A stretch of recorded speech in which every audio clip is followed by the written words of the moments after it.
When you're thinking about investing, it's really important to decide a market on a place that people are coming to and not leaving. In this video, I'm going to show you some quick and fun stats over 2020 of which states had the most migration and the most people leaving. My name is Ariel Herrera with the AnalyticsAriel channel, where we bridge the gap between real estate and technology. As a real estate investor, it's very important to understand trends. How can it impact your bottom line? And in this video, we're going to do just that with some high-level visualizations. If this is the kind of content that you enjoy, then please subscribe to this channel so you can get the latest as it comes through. As well, like this video and on social media. All right, let's get started.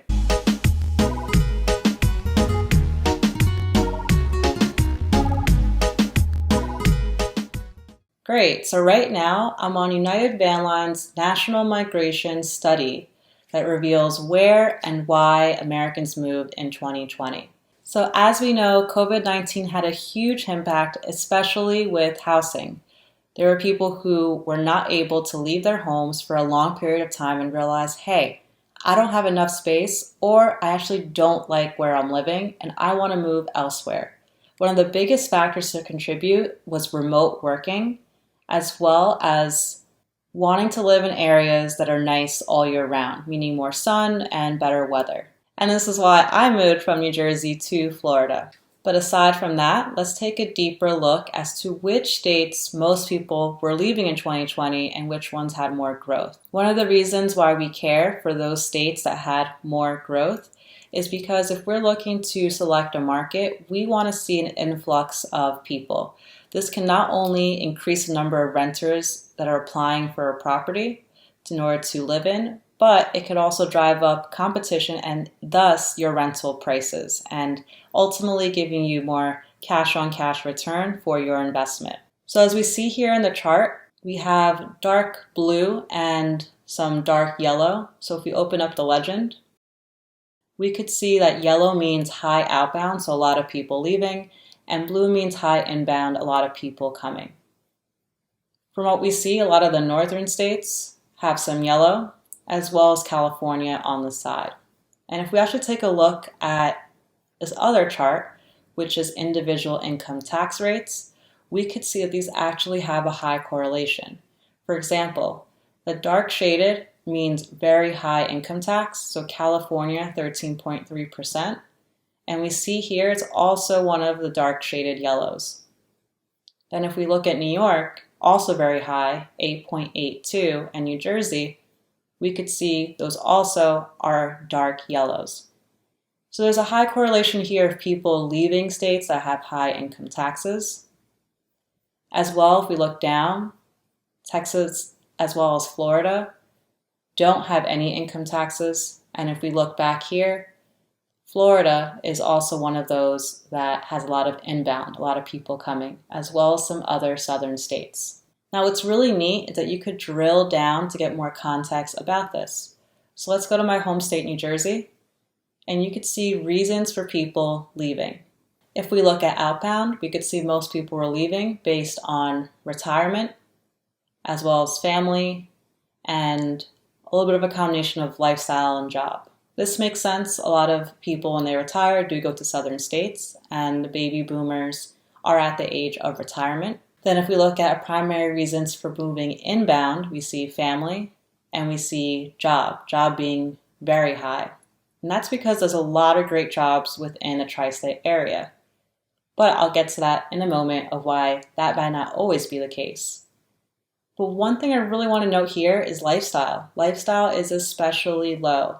I want to be able to get rental properties where people want to be there so that I could always have the option to possibly flex that into an Airbnb. And now going back to jobs, we have a situation now that people are now being asked to come back into the workforce. If you look here on Forbes, there's 5 statistics employers need to know about the remote workforce. 97% of employees do not want to return to the office full time.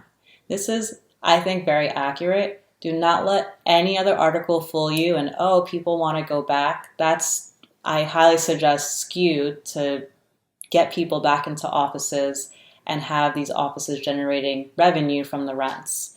I don't see why anyone would ever want to go back to hour-plus commutes, especially if you're not in a front office job where you're money making.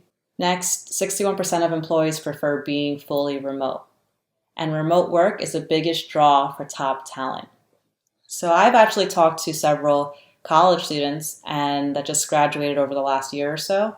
A lot of them are exploring opportunities from working in cities to actually exploring opportunities elsewhere in the South and the central areas of the country because they can get more bang for their buck.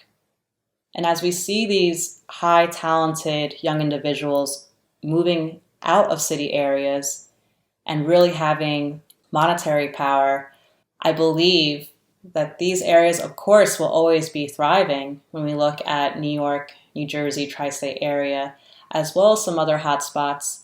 But reasons for moving for job, I could see going down. What's really neat too is age range. We could see who's actually leaving, who's coming. If our strategy says college students, maybe we have rentals by a big college. We want to see between 18 to 34. Or if we're trying to do maybe an affordable housing strategy for senior citizens, we'd want to see what age group is coming in. We can also see inbound and outbound by income, which is huge. So we see here that more wealth is leaving New Jersey than wealth is coming in. And that's to be expected as it's high tax rates. So someone who's making, let's say, $200,000 a year, and they don't have to get taxed to 10%, they're basically getting a $20,000 bonus just by leaving the state. Now, if we back out, we're going to go into lovely Florida, and we could see information here of why people are coming in, retirement being a huge one. We could look at the age ranges, which we would expect to be tied in with the age 65 and older, lots of people. And we could also look at the income that's coming in versus outbound. So it's a great sign that this state has a lot of wealth coming its way. This was a high-level overview where you can get a little more information where people are moving. And this is really good if you're trying to get context, whether to stay in your market or on picking a market ultimately.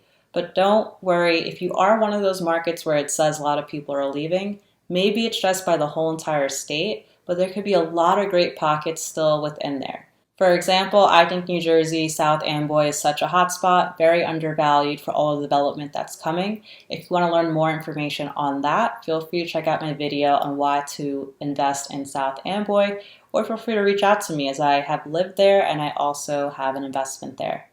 Thank you so much for watching, and please subscribe if you haven't already.